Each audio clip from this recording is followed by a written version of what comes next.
We also have, amongst us today, a revered saint and renowned spiritual guru, His Holiness Om Swami. Hey buddy, can you bring in the Temi avatar of Swamiji?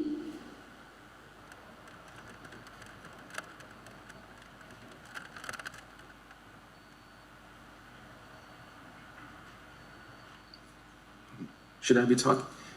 Can you all hear me? Because I'm virtually, I can't, I don't know if you can. If you could just show your hand up, if you can hear me. Okay, great, lovely. Thank you very much, everybody, for putting up with me virtually. But I think staying true to the spirit of metaverse, I don't think it's a sheer coincidence. So if I may start with a very tiny stuti, and then we can, I can get started right away.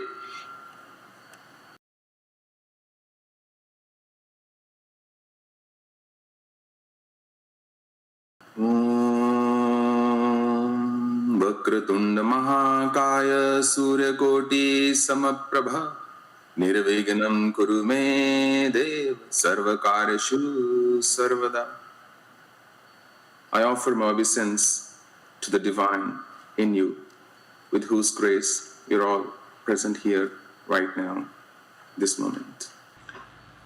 Usually I stay away from all kinds of events, to be honest with you, but in this particular case, Ram Madhavji approached so lovingly. It was an extraordinary invitation that I was left with no option but to say yes. And I think equally important was the topic of religion 2.0 and taking our culture, our base, our spirituality, not to just the world at large, but to everybody in this world in the new generation. I'm reminded of a small incident from the life of Swami Vivekananda. One time when it's world famous fact that he went to Chicago, the World Parliament, he was walking down the street in his robes, in his monk's robes, and a man and a woman, a couple, were walking by, and the woman said to the man, I don't think he's a nice man, because she had never seen anybody in robes. Now, Swamiji overheard that conversation, and he decided to give an answer. So he turned back. He said, Madam, in your country, it's the clothes that make a man gentleman. In my country, it's the character that makes somebody a gentleman. And that story, really stayed with me, because as a nation, what is our character? And as a nation, as India, as a world power in the making, somebody with, a country with more than 1.3 billion people, what is really the root, the basis of our existence?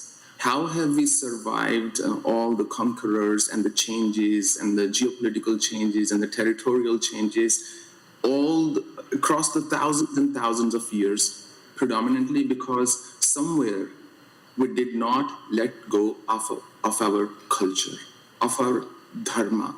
And that's what I think Krishna meant when he said, Tasmaduttishta kanta yuddhaya kritanishchaya. There comes a moment in life, there comes a moment in the span of every nation where they really have to sometimes pick a camp. They have to decide what is really important to them.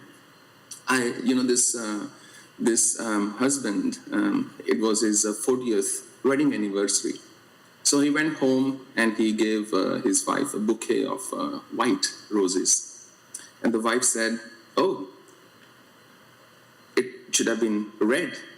Red signifies love. And the husband said, my dear, after 40 years of our marriage, I need peace a lot more than I need love. So I've brought you white flowers. And I think after nearly 75 years of our nation, of our independence, we really need a very strong foundation. We need more employment. We need more industry. We need a better education system. We need a better Medicare system. And it's not that the government or the citizens or the people or the bureaucracy or the judiciary isn't doing enough. I think they are. But as a country, together, what are we doing to do that. And I always feel that in a train, you have an engine, and then you have the coaches and the compartments. So as a nation, should we be shying away from our spirituality? Should we be shying away from our religion in the name of progress? Because we can make material progress our engine, or we can make spiritual progress our engine. It doesn't mean the other coaches will get left behind. It just shows where our priorities are, so to speak. And I always think, for many years, I ran a software company before I monk in 5 different countries, and software was my bread and butter for enterprises and so on. Whenever you feel technology, whenever you can see technology, that means that piece of technology is not mature enough yet. Because technology has to be totally seamless, an integral part of our whatever existence there might be. If there's a piece of technology that really has to be functional, it cannot operate independently of the user. It has to be an integral part, a seamless part of our existence. And with that in mind, I was thinking that how do I do my 2 cents worth in this beautiful nation which has given me everything? So, including birth, of course. What can we do as a nation so that the youth of today and the future generations will not feel out of touch with our roots? Because think of a leaf, as long as it's connected to the source, if it's connected to the tree, it does not perish, unless, of course, there is some disease. But the moment it's disconnected, even a fruit, it will start to deteriorate, it'll start to perish. So as long as we are connected to our source, we'll always have certain strength. And perhaps that's what Lord Krishna must have meant when he said, Urdham Vulamada Shakham Ashvatam Prahurabdam. Chandasi Yasya Paranani Yastam Vedasa Vedavita. That this tree of life is an inverted tree, and this is the root, the head is a root. From here, all fruits originate. So if the head is sorted, the heart can be aligned in a much better way. So in terms of keeping our people connected to our roots, we cannot close our eyes and make religion something separate to our upbringing, so to speak. What I mean by that is, sometimes we say, just sit down for 5 minutes, say this prayer, and everything is forgiven.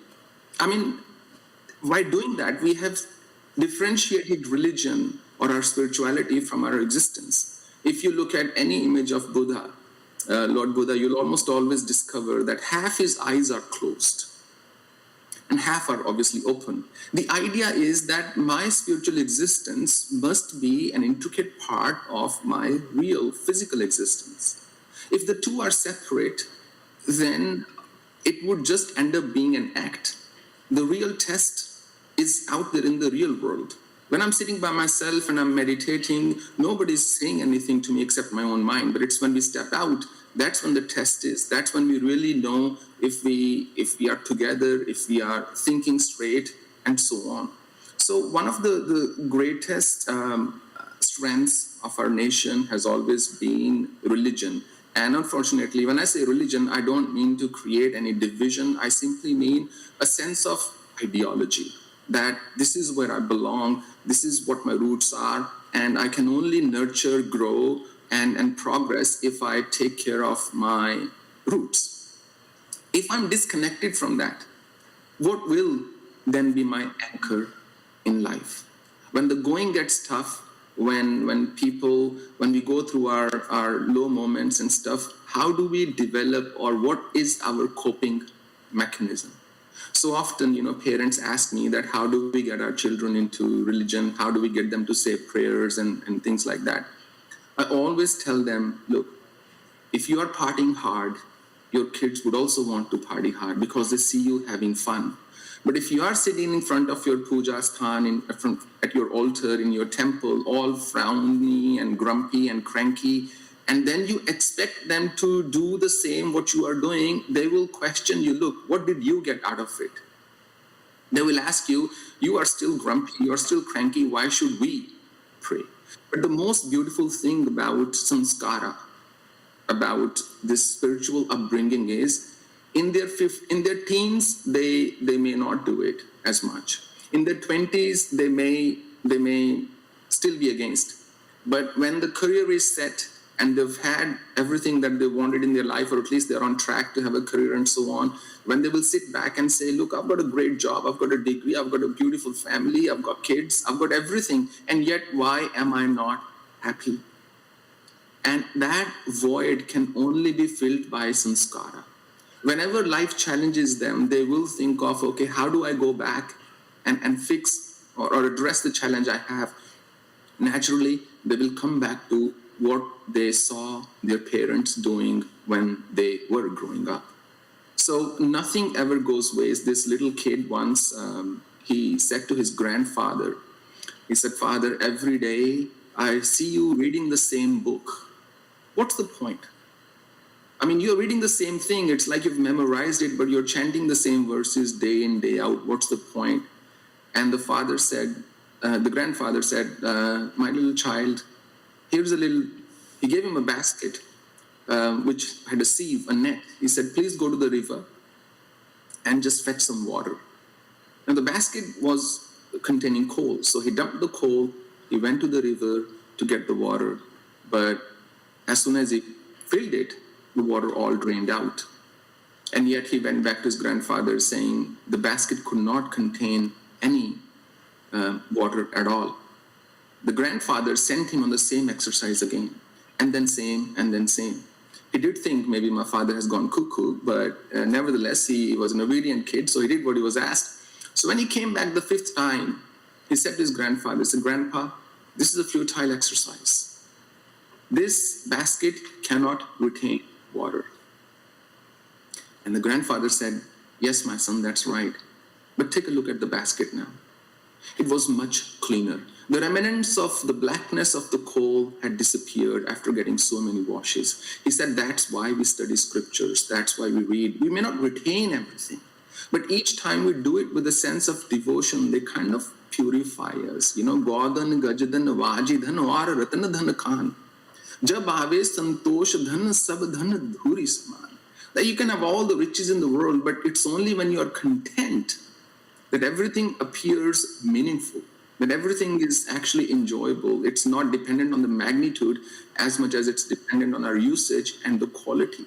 But I feel as a nation, we can't have contentment if we have people dying on the streets, if we have hungry people there, if we have children or youth coming out of universities and looking for employment and not getting. Unless we build those systems in place which reflect the maturity of a democracy, which reflect the maturity of an organization as well as a nation, we cannot really make sound progress in genuine religion. Yuktahar viharasya yukta cheshthasya karmasya yukta sapanabodhasya yogo bhavati dukha. Meditation or religion is not something you do in isolation, Kante, Krishna says. It is very much a part of your life. When you eat in moderation, sleep in moderation, work in moderation, and you do everything in moderation, that balance is what will lead to a sense of sanity. Otherwise, in this world, in today's world, on our devices, we are constantly online, being monitored, being scrutinized, being in touch with everybody, even when not necessary. And that really doesn't help us beyond a certain degree.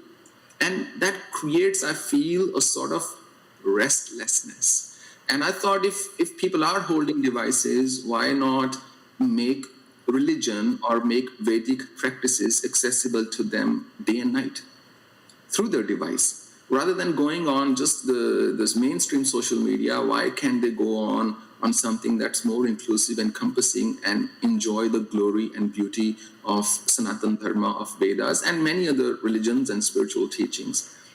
With that in mind, I feel that religion has to be a part of our daily existence. And that's what the metaverse is. Otherwise, there is no metaverse. Otherwise, it's just a gaming platform where you have 3D avatars, where technology is more connected.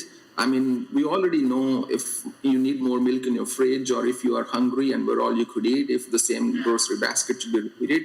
But it has to really be an extension of where we are. And Sorry, I keep quoting Bhagavad Gita, but I'm reminded of another beautiful verse. Udred atmana atmanam natmanam vasade atma vyatmano bandhur atma dripuratma. Bandhur atma atmana sasya ye natma vatmana jut. Anatma tasya shatrutve varted atma shatruvat. That in Krishna says the one who has his mind under control is his own greatest friend. And when the mind is not in control, your own greatest, worst enemy. So in our country, religion is our greatest friend and also our worst enemy. Because it all depends on the usage. That whether we are using a knife to slay somebody or we are using that piece of iron to make a lamp for devotion. So if we as a nation don't start banking on our strengths more than what we have been, then I think we have some real tough and hard reflection at our hand. We need some thinking to do. I think I've been given 15 minutes, so I won't take much of your time. I just will say one more thing. It got reminded, this husband was doing some electrical work at home. And he called his wife.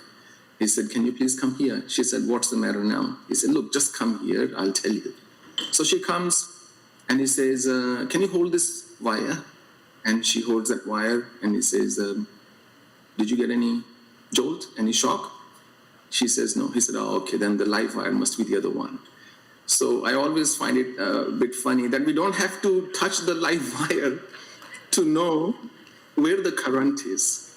If we have the right systems in place, we can find out where the current is flowing from. This father and this priest bought this lawnmower in a second-hand sale. And the man who sold him was a young boy. He said, Father, you can have it for $50. Normally it's $300 brand new. And the father said, okay, look, I'm trying to start, but it's not starting. It's not firing up. He said, Father, with all due respect, you have to use a lot of swear words. You have to cuss at it real hard, and then it starts. And father said, oh, dear Lord, not possible, not possible. I haven't cussed in 40 years, he said. He said, Father, just keep pulling at the string. Believe me, it'll all come back to you, and you will start cussing in no time. And that's what I mean when I say that with religion, the test is when somebody cuts us off in the traffic, when there's an incident of road rage, when somebody jumps the queue, or when we have to sometimes face injustice. How do we respond then? What do we do? That's what really shows where we are on the spiritual ladder, so to speak. That's at least my view. I could be totally wrong. And I think in terms of religion 2.0, we need more than evolution. We need a revolution. I feel just simply evolving from one step to the other is the gradual path. Maybe we need something more than that. And I feel we need more interaction, not instruction. Religion has been mostly instructional. And finally, I feel that we need more assimilation of the ideas as a nation and not assassination of ideas. And we definitely need more action than reflection, because today everything happens on these devices, but we do need more people on the ground. So I guess that's all, because my 15 minutes are up. I don't want to bore you people too much, if I may put it that way. So may I just say one little stuti? Om Purnamada Purnamidam Purnat Purnamadachyate Purnasya Purnamadaya Purnameva Vashishyate. Hari Om Tat Sat, Hari Om Tat Sat, Hari Om Tat Sat. Please accept my deepest gratitude for having a nobody like me on this August platform. Very grateful to Ram Madhav Ji and India Foundation and everybody who's present here. And also please accept my apologies that I couldn't be present there physically, only virtually. But thank you nevertheless.